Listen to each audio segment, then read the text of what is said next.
Attending Indiana Bible College has always been a dream of mine. Listening to their songs, following their social media, and visiting their booth every year at camp. So let me tell you the story of how I came to IBC. It was in AYC 2017, and it was located in Indianapolis, Indiana. And 17-year-old Liz was so excited to hear the preaching and the bopping Austin singing. And at this time in my life, I was about to graduate high school. And like any high school senior, I had no idea what I was doing after. I enrolled in a community college by my house, and I was going for early childhood education. And I always wanted to be a teacher, but I somehow wasn't really excited to start college. But I remember Brother Victor Jackson's message about seeing your vision and claiming it. Brother Jackson said to close your eyes and God will give you vision, and to praise God about it in advance. So I remember lifting up my hands and closing my eyes, and I prayed, God, give me vision. I will praise you in advance, and I'll trust your will in my life. And when I said that, I remember God gave me a vision of me playing on the piano and a light and a warmth on my hands.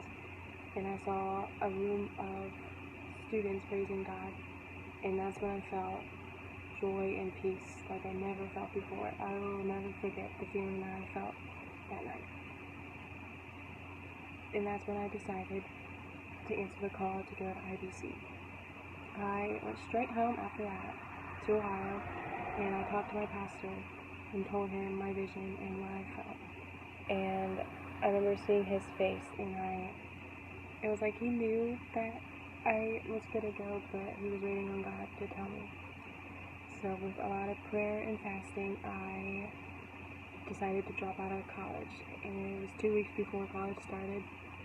I did my FAFSA, I did all my paperwork, I did all the hard work, and now I decided to drop out. But I felt such a peace about it. When I walked into that office, I just felt, this is what I'm supposed to do.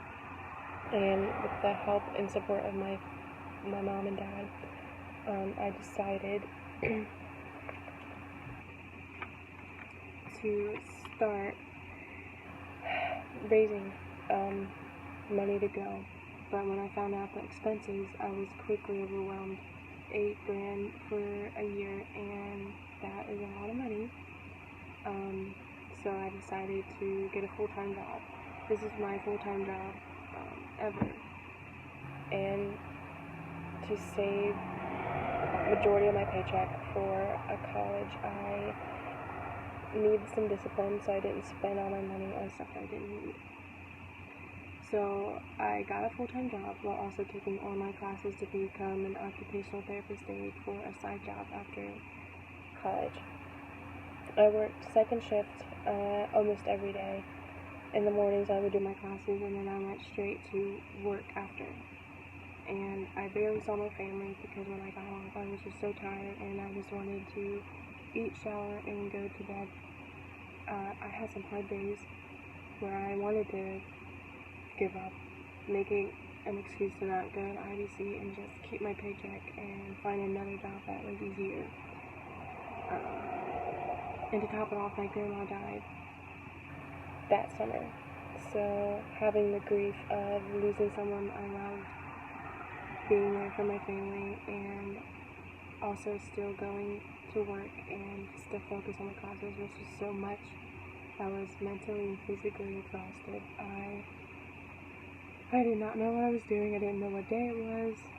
And then putting half my paycheck into my savings and just only having a little bit of money to do whatever it was, I just felt like, what am I doing with my life, you know? I was in my room praying, and I told God, what am I doing? I can't handle this. I'm so tired. Is this even worth doing? And I'm putting all my time and effort into it, and I feel like nothing's happening. And I remember God told me, remember what I told you. I gave you a vision. And after that, I told myself to keep going. And then one day, me and my mom were talking about my savings, and so we looked at it, and I saved almost $8,000. I was almost to my goal, and that's when I knew hard work pays off, and it did. I did it. I saved so much money with also the help of my parents and my family. I couldn't thank them enough, and the way God provides is just so amazing. My pastor finished off my $8,000. He gave me the rest that I needed, and I just am eternally grateful for my pastor and my family. I went to IBC in 2017 with a full tuition for a year, and I just felt so accomplished. I felt so, fulfilled that I did that myself. I saved so much money and sacrifices that I made. So the lesson that I am trying to say is hard work pays off. Never give up on what you believe in and what you're passionate for and what God calls you to do. And sometimes there will be sacrifices, and sometimes you'll be exhausted mentally and physically, and there's some stuff that you don't want to go through, but it's worth it because it's what God calls you to be. So hard work does pay off.